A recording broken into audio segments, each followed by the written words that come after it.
everybody, this is Shalu Verma, co-founder of Grab Up PhD.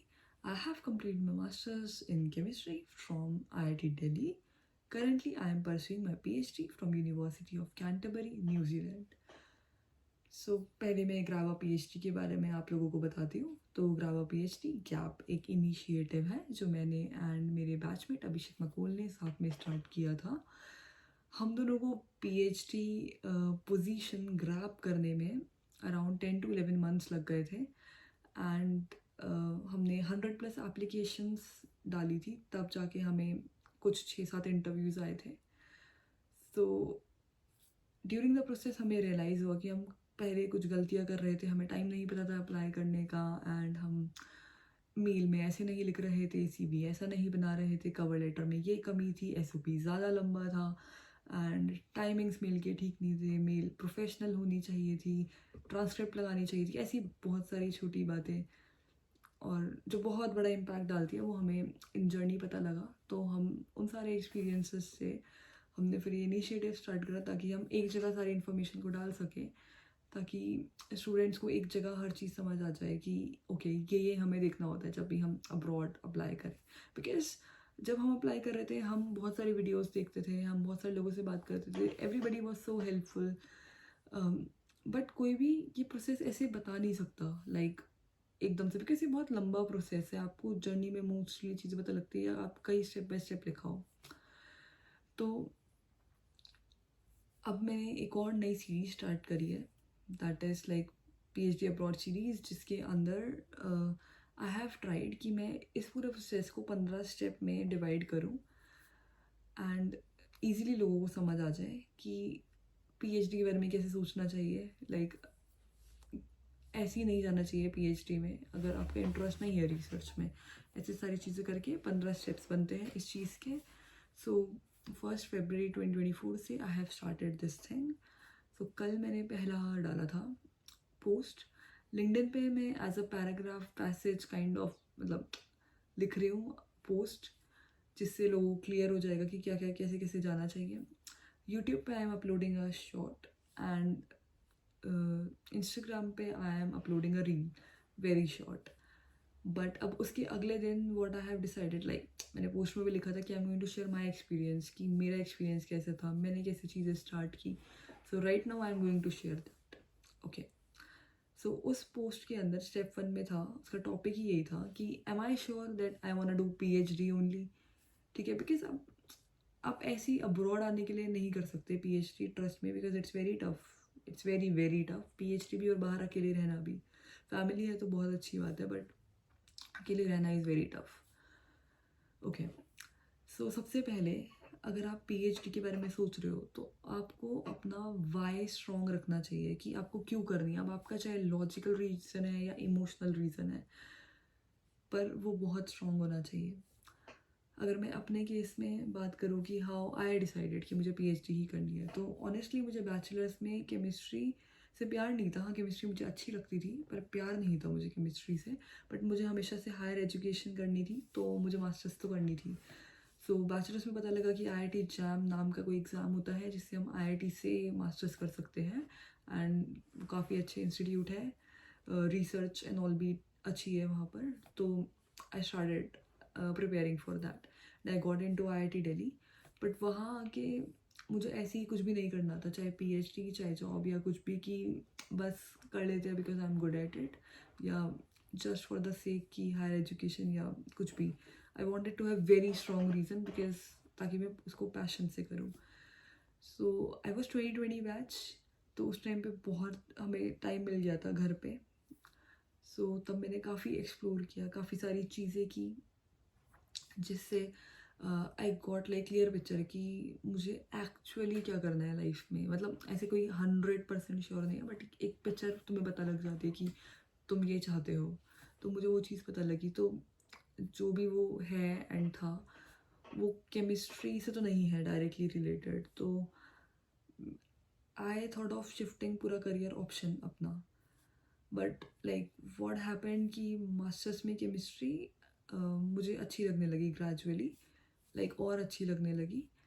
And then I was bit confuse कि दूसरे वाला career plan थोड़ा risky है, but वो भी बहुत पसंद है और उसके लिए पढ़ना स्टार्ट कर दिया था मैंने, बट इसमें भी थोड़ा इंटरेस्ट आ रहा है. So I was talking to like one of my professors at Miranda House, and she guided me कि मुझे एक बार इंटर्नशिप करके देखनी चाहिए, बिकॉज मैंने कोई इंटर्नशिप नहीं की थी बैचलर्स में भी एंड मास्टर्स के फर्स्ट ईयर में भी. तो गैप था, हमें छुट्टियाँ थी हमारी, उसमें उन्होंने बोला था कि I should try first year second year के गैप के बीच में. तो मैंने इंटर्नशिप ट्राई की and I applied in DRDO and I got that.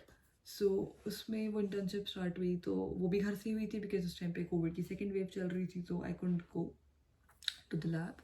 तो स्टार्टिंग में तो बिल्कुल पसंद नहीं आ रहा था, एंड ऑनेस्टली इंटर्नशिप करनी चाहिए, बिकॉज स्टार्टिंग में जब मैंने इंटर्नशिप की तो आई वॉज श्योर कि PhD तो मुझे नहीं करनी है, research is not my thing, because तब घर पे बैठ के बहुत सारा पढ़ना था, like literature review and things like that, and हर चीज़ वीडियो लाइक मीट पे इतनी क्लियर नहीं हो पाती, और maybe I am the person जो शायद ऐसे नहीं कर पाता है रिसर्च वाली चीज़. ठीक है. सो बट जैसे ही थोड़ा कोविड की पीक डैम्पन हुई, हमें बुलाया गया DRDO में एंड वॉइला.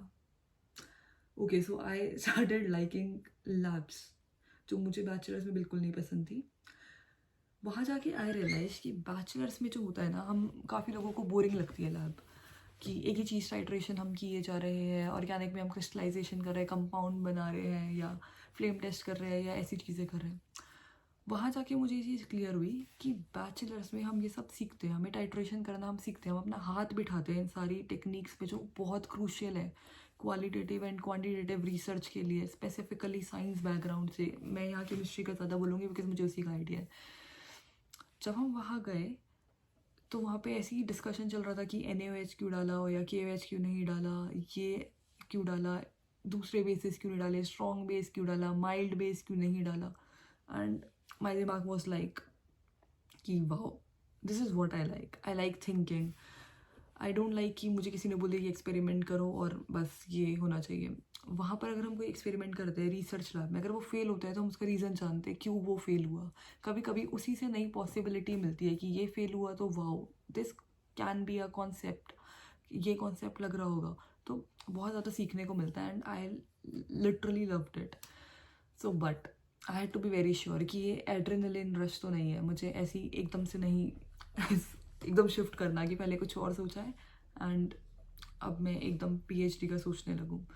सो उस टाइम पे जुलाई चल रहा था, जब हमारी इंटर्नशिप चल रही थी, June July, and then I took whole August and July like पूरा सोचने में कि ये करना है नहीं करना है. आई यूज टू जर्नल, की लिखती थी मैं बहुत बार कि मुझे PhD करनी चाहिए या नहीं करनी चाहिए, या मुझे क्यों ये पसंद आ रहा है ऐसे. एंड उसी टाइम पे हमें अपना जून जुलाई में ही हमें मास्टर्स का भी प्रोजेक्ट चूज़ करना था कि हमें क्या पसंद है. तो मुझे थोड़ा सा बायो और एनालिटिकल में इंटरेस्ट था, so I choose my topic like something like that, biochemistry at IIT Delhi, biochemistry project.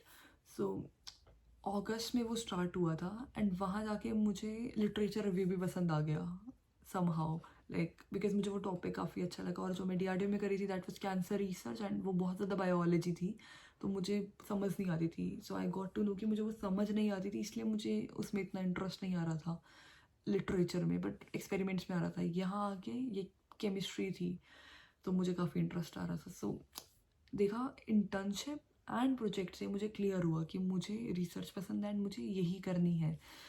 So if you are thinking about PhD, so आपको पहले श्योर होना चाहिए कि आपको करनी है या नहीं करनी है, क्या ये आपको पसंद आएगी, क्या आप ये अपने 3 4 5 साल दे सकते हो रिसर्च में, क्योंकि आपको पूरा फोकस करना पड़ता है. अब दूसरी चीज़ें बहुत मुश्किल होती है करनी.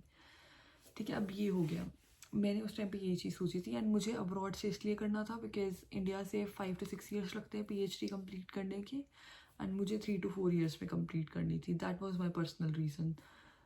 And I was also thinking कि कोर्सेज बहुत सारे कर लिए हैं और कर रहे हैं IIT में एंड बैचलर्स में भी. एंड अगर 3 to 4 ईयर PhD एग्जिस्ट करती है, इसका मतलब कि कुछ तो लॉजिक होगा उस चीज़ का भी.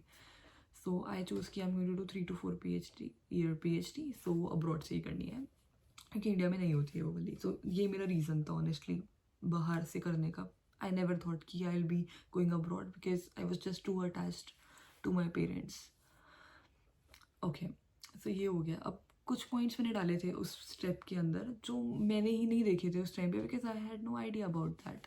जैसे कि मैंने डाला था कि आपको क्लाइमेट देखना चाहिए, लैंग्वेज देखना चाहिए, कल्चर देखना चाहिए आप जिस भी कंट्री में अप्लाई कर रहे हो, क्योंकि ये सारी चीज़ें बहुत मैटर करती है in a long run. Like gradually अगर आप अडाप्ट कर जाओ तो बहुत अच्छी बात है, अदरवाइज थोड़ा सा डिफरेंस पड़ता है स्टार्टिंग में, स्पेसिफिकली जब आप होम सिक फील करते हो। How I can differentiate, because मेरे जो कुछ फ्रेंड्स हैं वो यूरोप में गए।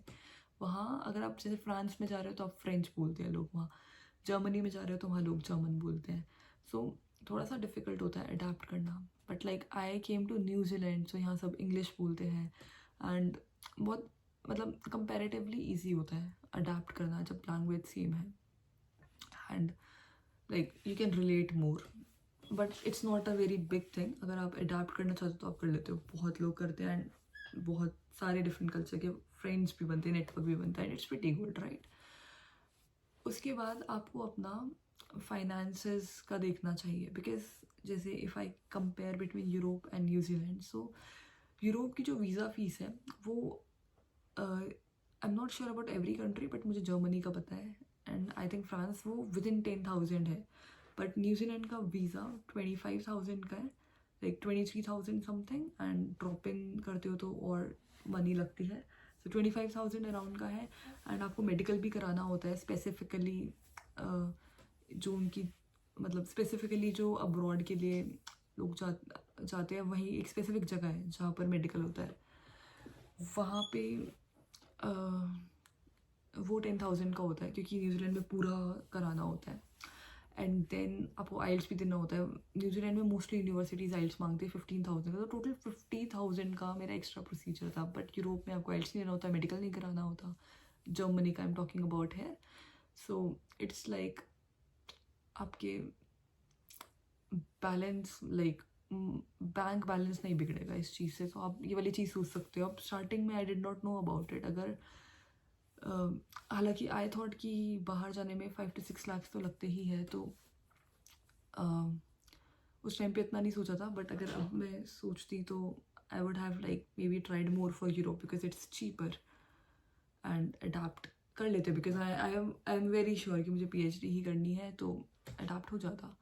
Okay, so you should think about finances and things like that. Internship करनी चाहिए सोच जाने से पहले कि PhD ही करनी है, एंड हर कंट्री का अपना स्पेसिफिक होता है। देन आपको स्कॉलरशिप्स के बारे में देखना चाहिए कि एंड स्टाइपेंड के बारे में कि आपको कितनी स्टाइपेंड की नीड होगी वहाँ अच्छे से सस्टेन करने के लिए।